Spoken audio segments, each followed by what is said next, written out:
I was so bad at interactions with human beings. I didn't understand what anybody was saying to me. And that's kind of a frustrating part for people to be at, stage 3. Right. Hello, everybody. It's great to be here. I love that concept.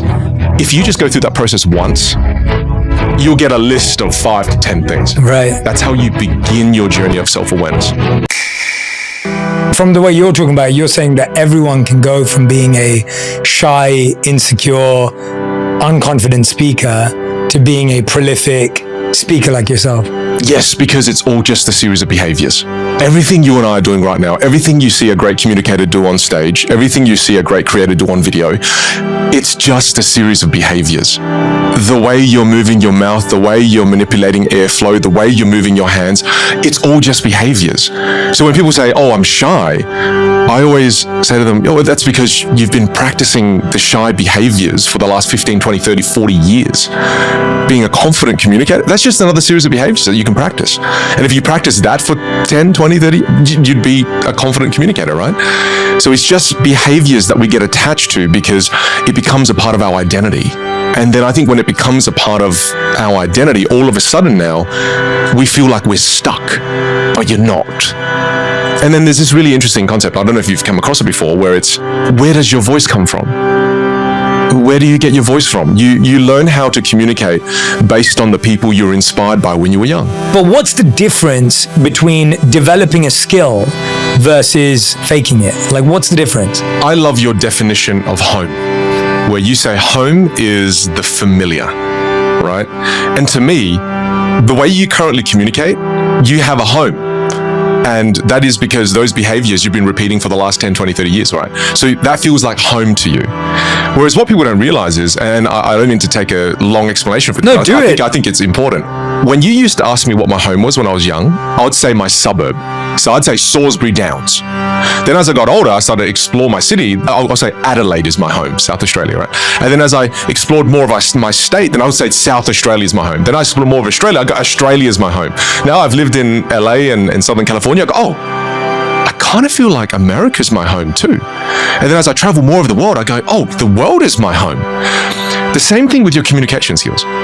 You have access to this incredible instrument, but your home is such a small part of that instrument. Say a piano has 88 keys, right? And I was going to ask you, when you have so many people coming to see you speak, what are the top 3 things, the practical problems that people are coming to solve when they come to you? So when someone comes and says, Vin, I need your help. Yeah. What are they trying to solve in their life? The top 3 things that you hear? First thing would be they want to get from stage 1, unconscious incompetence, to like, you've made me aware of one thing. How can I start to become aware of more things? So again, self-awareness.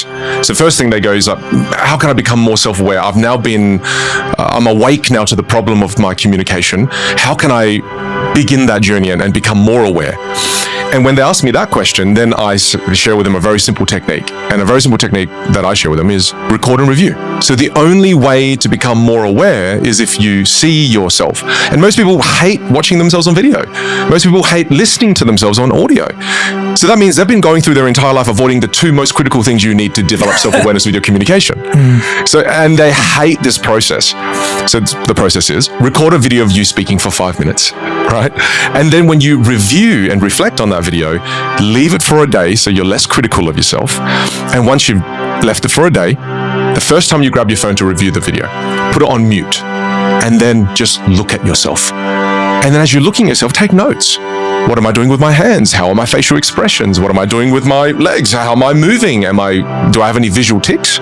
So you take a whole bunch of notes. That's the beginning process of self-awareness. Then after that, turn the volume up. Just listen to yourself now. Turn the phone around, play, just listen. And as you're listening now, listen to the vocal qualities. What do you like about your voice? What don't you like?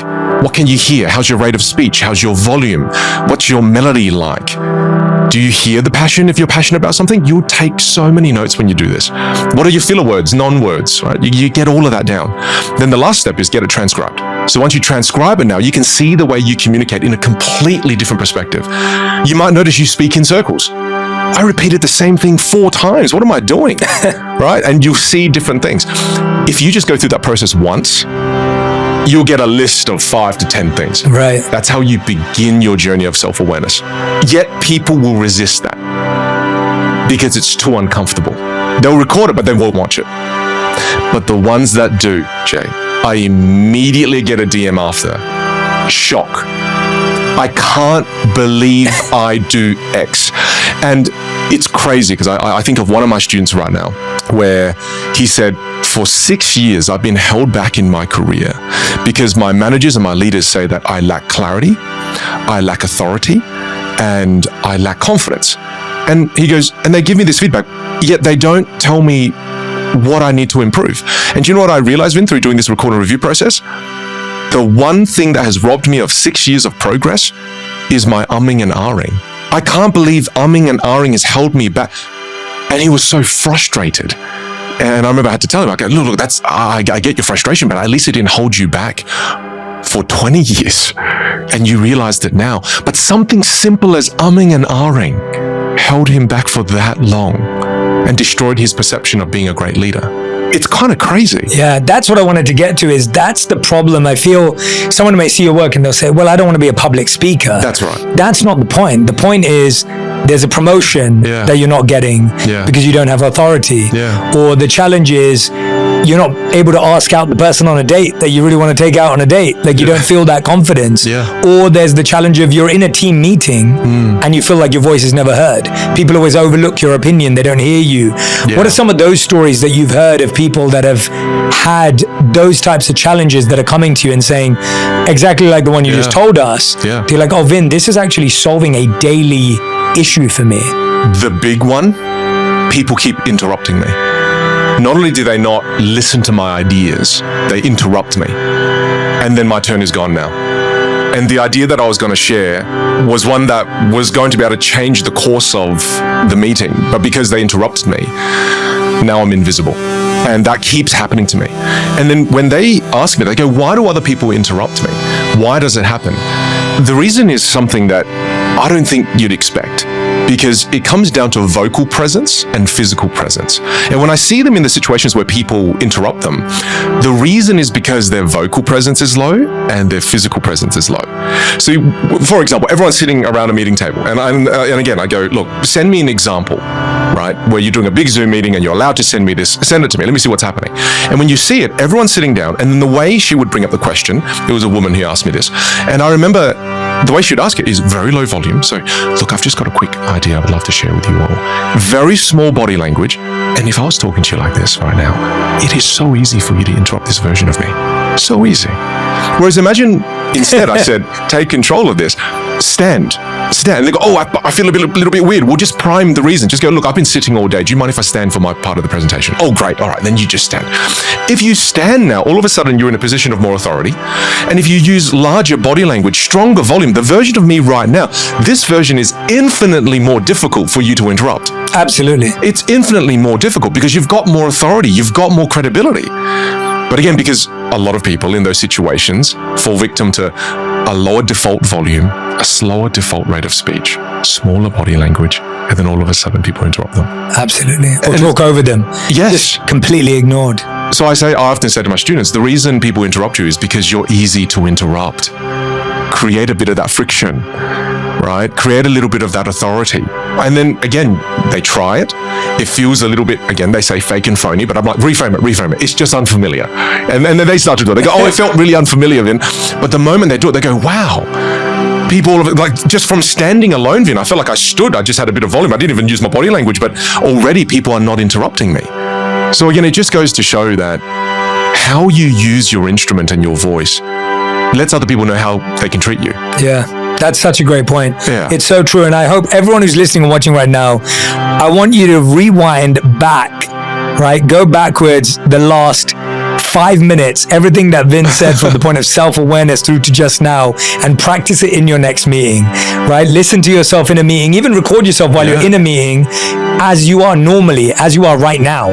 And then go listen back to that and then apply what Vinh was saying, because it's so interesting to me how daily our communication is impacting our lives. And we think we're not getting promoted because we're not networking, or we're not technically brilliant, technically great, or whatever it may be. Or maybe you're sitting there going, Jay, I'm actually one of the best in the company when it comes to XYZ. But now I realize that it's my ability to coach people, guide people, because I have that influence. I wanted to ask you, how does an introvert get the courage to do what you just said? Because I'm sure there's a lot of people listening to right now, they're introverted naturally. I mean, do you even believe in introverts, or is that also a practice behavior? Well, there definitely is a difference, obviously. I asked my vocal teacher the same thing. I said, what's the difference between an introvert and an extrovert? And she goes, the key thing is just how they get energy. Are you introverted or are you extroverted? I mean, I know I'm very extroverted. I get energy from being around people. But she goes, introverts, they lose energy once they're around people. So she goes, look, that's the key difference. Now, let me ask you a question. A pianist, if they're an extrovert, would they play differently to an introvert? And I had to think about that for a while because I thought, surely this is a trick question. And I said, yes. And she goes, no, you're an idiot. There's no difference. You will not be able to tell who is an introvert and who is an extrovert if you listen to a pianist. Great music is great music. Your voice is an instrument. Great music is great music. She goes, the only difference is introverts have to be highly strategic with when they play their instrument. Extroverts can play their instrument all day. It's more difficult for an introvert because you have to be highly selective when you play your instrument. It's an excuse that I think some of my friends who are introverted used to give, and where they say, oh, no, because I'm introvert, I'm not going to play my instrument well at all. And it's like, no. You still have energy. You just have to use it much more strategically, and you have to be highly aware of how you can rejuvenate that energy. Yes. You have to be very conscious. It's harder for introverts. It is harder for introverts to acknowledge that.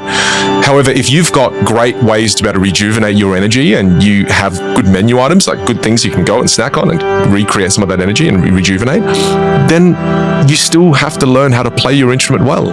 Otherwise, you will become that person that, and again, the majority of my students are the person you described.